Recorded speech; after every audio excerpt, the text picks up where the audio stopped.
वाचलं 100% त्या शिवचरित्रातून मला मार्ग त्या ठिकाणी मिळाला. झाली तरी छत्रपती शिवाजी महाराज या नावाची जादू ती काही कमी व्हायचं नाव घेत नाहीये. आणि आज आपण या शहरामध्ये जयंती उत्सव एकत्रितपणे काय साजरा करतो? कारण प्रत्येक माणसाने एक एक महापुरुष वाटून घेतलेला आहे. प्रत्येक जातीने आपला महापुरुष वाटून घेतला, त्यांनीच त्याची जयंती करायची, दुसऱ्याने कोणी करायची नाही. आणि हा माझ्या जातीचा महापुरुष, माझ्या जातीत जन्म घेतला, पण आणि हा माझ्या जातीचाच महापुरुष आहे.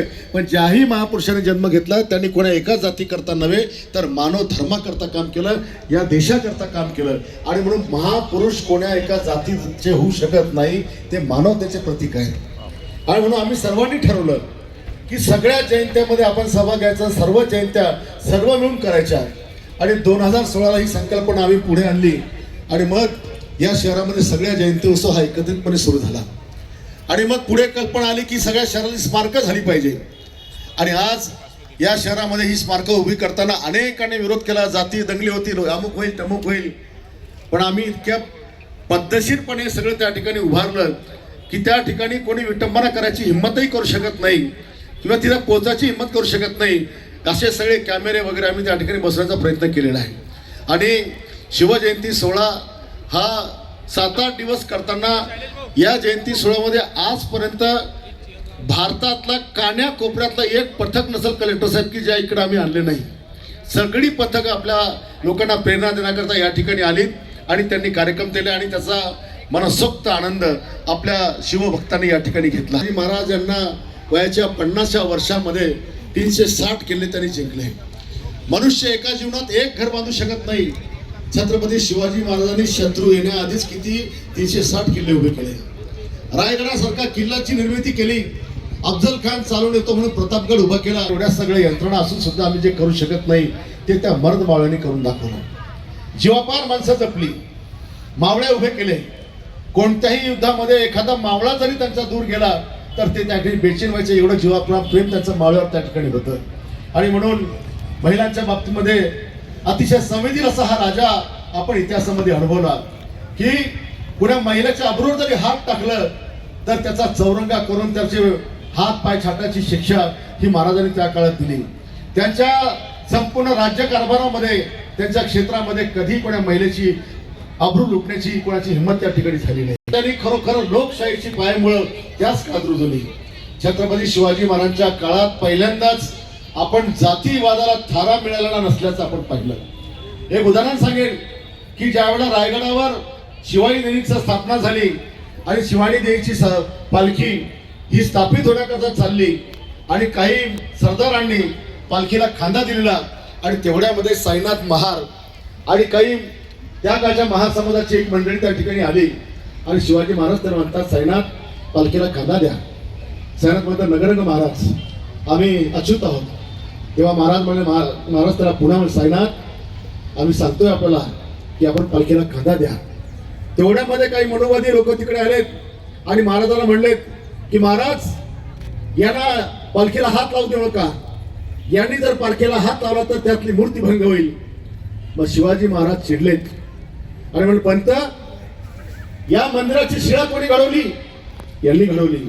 या मंदिरातली मूर्ती कोणी घडवली? यांनी घडवली. हे सगळं करताना किती वेळा स्पर्श यांचा झाला असेल? हजारो वेळेस स्पर्श झाला असेल. मग आता कुठे माती शिकले की यांच्या स्पर्शाने हे या ठिकाणी मूर्ती भंग पावणार आहे. जिजामासाहेब पुढे येतात आणि पंताला सांगतात पंत हे स्वराज्य 18 पगड जातीच्या रक्ताने आणि घामाने उभं केलं झालेलं आहे. आपल्या स्वराज्यामध्ये जातीवादाला थारा नाही. आणि म्हणून महासाहेब देव सांगतात सैनात आपण पालखीला या ठिकाणी खांदा द्या. असा आपला राजा ज्याने 400 वर्ष आधी जातीवाद संपवायचा प्रयत्न केला पण आजही तो जातीवाद लोकांच्या डोक्यामध्ये आहे. धर्मवीर छत्रपती संभाजी महाराजांना सुद्धा त्यांच्या हत्येनंतर अंतिम संस्कारात जागा देणारं सुद्धा ते एक महार परिवार त्या ठिकाणचं होतं. त्यांचा बॉडीगार्ड रायप्पा महार हा प्रत्येक वेळी त्यांच्या खांद्याला खांदा त्यांना वाचवायचा प्रयत्न करत होता. ज्यावेळेला मुघलांच्या तावडीमध्ये संभाजी महाराज गेले तर एकटा रायप्पा महार त्या ठिकाणी गेला. त्यांनी तलवार चालवून राजांना वाचवायचा प्रयत्न केला पण शेवटी त्या ठिकाणी राजांसमोर तो मारला गेला. मग ज्या काळामध्ये कधीच जातीवाद नव्हता मग ती जातीवादाची पायामुळं आज या ठिकाणी का वृद्धिंगत होत आहे. आणि म्हणून शिवविचार हा जर वाचला तर कधीच कोणाच्या डोक्यामध्ये त्या ठिकाणी जातीवाद राहणार नाही. डॉक्टर बाबासाहेब आंबेडकर सुद्धा जेव्हा केव्हा कुठलं पत्र लिहायचं तर त्या पत्रामध्ये शेवटच्या क्षणी ते जय शिवराय हा उल्लेख करायचा त्या ठिकाणी पटला होता. महात्मा फुलेंनी छत्रपती शिवाजी महाराज जगाला दाखवले. ज्या वेळेला हा इतिहास संपवला गेला, रायगडावर महात्मा फुले गेले आणि त्यांनी समाधीवरचं कचरा साफ केलं. तेवढ्यात कोणीतरी आले त्यांच्या कमरेत लाथ मारली की या 4 जिल्ह्याच्या कुणपटाची पूजा करतो का म्हणून त्यांना हिणवलं. पण महाराजांचा पूर्ण किल्ले फिरून महात्मा फुलेंनी त्या ठिकाणी शिवरायांचा हा सगळा इतिहास समोर आणला आणि शिवरायांचा पहिला पोवाडा देखील त्या ठिकाणी गायला. अण्णाभाऊ साठेने शिवरायांचा पोवाडा रशियामध्ये गायला. जगाच्या 5 शिवराय त्या ठिकाणी पोहोचण्याचं काम अण्णाभाऊ साठेंनी केलं. होऊन गेले. या प्रत्येक महापुरुषांनी शिवरायांना त्या ठिकाणी त्यांच्या विचाराला वंदन केलं, त्यांचा विचार आत्मसात करण्याचा प्रयत्न केला. आणि म्हणून छत्रपती शिवाजी महाराज जयंती उत्सव हा येणाऱ्या पिढीसाठी एक आदर्श उत्सव ठरावा. शिवरायांचा आदर्श त्यांच्या समोर राहावा. त्यांच्या मनामध्ये कधी वाईट वृत्ती येऊ नये एवढ्याच करता आम्ही सार्वजनिक जयंती उत्सवच्या वतीने हे कार्यक्रम या ठिकाणी घेतो. अनेक जण शिवप्रेम दाखवायचा प्रयत्न करतात. आपली गाडी असते मोटरसायकल, तिच्या मागे छत्रपतींचा फोटो टाकतात. ज्यावेळेला गाडी जाते त्याच्यावर घाण उडते, माती उडते, त्याची विटंबना होते. कोणी समोर नाव टाकतं, कोणी मागं नाव टाकतं, कोणी सांगतं हे बघतोस काय मुद्राकर. याच्या बापाने सांगितलं होतं की महाराज असे बोलले म्हणून. महाराजांनी सगळ्यांचा सन्मान केला. पण जेव्हा म्हणजे त्याला उदात्तीकरण करण्याचा जो प्रयत्न काही मंडळी करतात, यांनी शिवरायांचा सन्मान केला पाहिजे.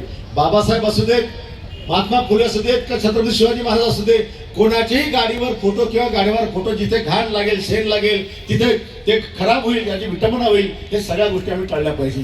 ती नावं टाळली पाहिजे. अनेक जण छत्रपती शिवाजी महाराजांना सुद्धा एकेरी भाषेत बोलतात, शिवाजी म्हणतात. अरे, ज्या राजाने सार्वभौम हिंदू स्वराज्य स्थापन केलं, ज्या संपूर्ण परकीय आक्रमकांनी या पृथ्वीचे, या भारत भूमीचे लचके तोडले, आया बहिणीची अबूल लुटली, आमची भारत भूमी लहुलावून केली, या रक्ताने या देशातल्या नागरिकांना त्यांच्याच रक्ताने लाल या ठिकाणी केलं, आमच्याच लोकांना आमच्याच देशात गुलाम त्या ठिकाणी केलं. या 300, 400, 500, 600 वर्षाच्या गुलामगिरीतून ज्या राजाने आम्हाला मुक्त केलं, त्या राजाचा सन्मान करणं ही प्रत्येक भारतीयांची जबाबदारी या ठिकाणची आहे आणि ती प्रत्येकाने केली पाहिजे. आणि म्हणून आजच्या या 396व्या जयंतीच्या निमित्ताने मी आपल्या सगळ्यांना खूप खूप शुभेच्छा देईन. 14 तारखेपासून या ठिकाणचे कार्यक्रम चालू आहेत. आजही बरेच ठिकाणी शहरामध्ये कार्यक्रम वेगळे त्या ठिकाणी झालेत. मला वाटते सकाळची कलेक्टर साहेब आपली टायमिंग पण हुकली. आपली सगळी प्रभात फेरी इकडे 8 वाजता आली, 9:30चा टाइम होता आणि म्हणून अर्धी गर्दी तिकडे पण गेली. आता जिकडे तिकडे शिवजयंतीचा उत्सव आहे त्याला काही आपण रोखू शकत नाही. पण या शिवजयंती उत्सवामध्ये, सोहळ्यामध्ये जे सगळे सहभागी झाले, जे प्रत्यक्ष मदत करतात, मी त्यांना त्या ठिकाणी नतमस्तक होतो. शिवजयंती उत्सवाचे अध्यक्ष गजानन दांदडे आणि त्यांच्या सगळ्या टीमला या ठिकाणी शुभेच्छा देतो आणि आपल्याला हे कार्य निरंतर त्या ठिकाणी ठेवायचंय एवढी विनंती करून माझे 2 शब्द संपवतो. धन्यवाद. जय हिंद, जय महाराष्ट्र. मी पाय धुळ घेतो जेव्हा तुझी झराशी, माझी ललाट रेषा बनते प्रयाग काशी. जे मायभू तुझे मी फेडीन पांग सारे, आणि आण तिला हे सूर्यचंद्र तारे. छत्रपती शिवराय म्हणजे सर्वात्मक शिवसुंदर रूप, सर्वात्मका शिवसुंदरा स्वीकारया अभिवादनात तिमिरा तुम्ही तेजाकडे. हे शिवप्रभूने आमुच्या जीवना श्रमतोस तू शेतामध्ये तू राबसी, श्रमिका सवे जे रंजले वा गांजले, पुसतोस त्यांची आसवे. संतांनीही म्हणजे म्हटलेलं आहे, जे रंजले वा गांजले ते त्यांची आसव पुसण्याचं काम करावं. ते छत्रपती शिवरायांनी केलं. आणि सायंकाळी 4 वाजता शिवस्मारकाहून कारंजा चौकापर्यंत शोभायात्रा निघणार आहे. त्या शोभायात्रेसाठी सर्व बुलढाणा शहरवासियांनी सामील व्हावं असं आवाहन करतो. मृत्यूच्या भैया गायकवाड यांचा सत्कार करतील गजेंद्र दांदडे, मयूरजी बायकर हेही म्हणजे मंचावर येतील. आणि मी आभार प्रदर्शनासाठी निमंत्रित करतो सांस्कृतिक समितीच्या अध्यक्षा सौ वैशालीताई वैराळकर.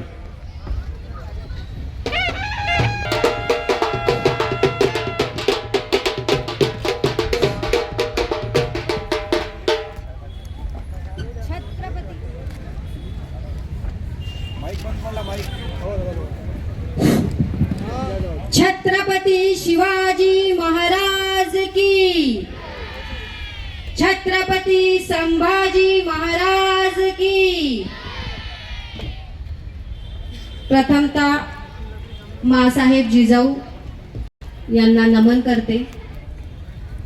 आणि आज इतक्या मोठ्या प्रमाणात जो आपण उत्सव साजरा करतो आहोत, हा केवळ आपल्या संजूभाऊंनी आपल्याला मार्गदर्शन केलेलं आहे आणि गेल्या 2016 पासून ते आपल्या शिवजयंतीचे मार्गदर्शक आहे. प्रथमतः त्यांना धन्यवाद देते की त्यांनी आम्हाला इतके वेगवेगळे कार्यक्रम करण्याची संधी दिली. त्यानंतर उपस्थित कलेक्टर साहेब, तसेच बुलढाणा जिल्ह्याचे SP साहेब निलेश तांबे सर, आपल्या मुख्य कार्यकारी अधिकारी CO साहेब, तसेच रविकांतजी तुपकर साहेब, बुधवत साहेब आणि इथे उपस्थित सर्वच मान्यवर यांचे मी मनपूर्वक आभार मानते की त्यांनी त्यांच्या व्यस्त जीवनशैलीतून आमच्यासाठी वेळ दिला. तसेच जमलेल्या माझ्या सर्व शिवप्रेमींना सुद्धा मी धन्यवाद देते. तुम्ही सर्व वेळात वेळ काढून इथे तुमची उपस्थिती दिली. त्यानंतर मी धन्यवाद मानू इच्छिते आमच्या बुलढाण्यातील सर्व शाळेतील शिक्षकांचे, मुख्याध्यापकांचे. त्यांनी खूप चांगल्या प्रकारे आम्हाला प्रतिसाद दिला आणि त्यांची उपस्थिती इथे दर्शवली. गेल्या 14 तारखेपासून आम्ही वेगवेगळे कार्यक्रम घेतो आहोत. त्यामध्ये आम्ही वेगवेगळ्या स्पर्धा घेतल्या. त्या प्रत्येक स्पर्धेमध्ये आम्हाला उत्स्फूर्त सर्व विद्यार्थ्यांचा सहभाग मिळाला आणि त्यासाठीच खरोखर शिक्षकांचे आणि मुख्याध्यापकांचे मनापासून आभार व्यक्त करते. तसेच या सार्वजनिक शिवजयंतीच्या उत्सवामध्ये जे आमचे सर्व मावळे सामील होते, ज्यांनी गेल्या 15 ते 20 दिवसापासून इथे अथक परिश्रम घेतले आणि त्यामुळेच ही आजची शिवजयंती आपली इतक्या उत्साहात साजरी होते, ते आमचे सर्व मावळे, सर्व समितीचे सदस्य. त्यामध्ये नाव घ्यायचं झालं तर भरपूर नावं आहेत. आमचे सगळे स्पर्धा समितीचे प्रमुख आणि सगळे त्यांच्या सोबतचे सदस्य धन्यवाद देते.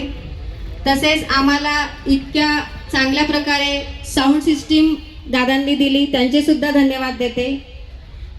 आणि हा प्रशस्त मंडप आणि खुर्च्या ज्यांनी उपलब्ध करून दिल्या त्यांचे सुद्धा धन्यवाद देते. शिवप्रेमी यांचे सुद्धा मी मनापासून धन्यवाद देते. आणि आता पुढील सूत्र सरांच्या हाती. आणि मी सकाळपासून शिवपहाट ठिकाण ते सत्कारासाठी येतील. सर्व ज्यांनी शिवज्योत आणली तेही त्यांचा काल सत्कार झालेला आहे. आमंत्रित करतो प्राचार्य सौ ज्योती पाटील यांना.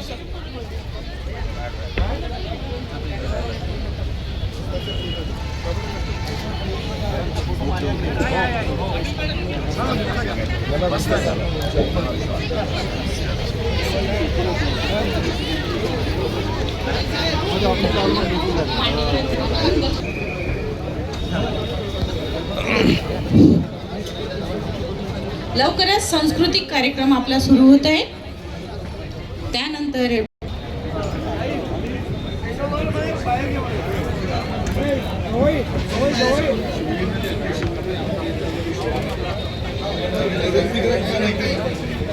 सर्व मान्यवरांना मी विनंती करते त्यांनी समोर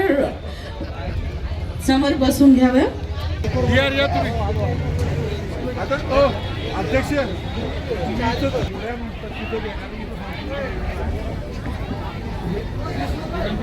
हा मल्हारी भाऊ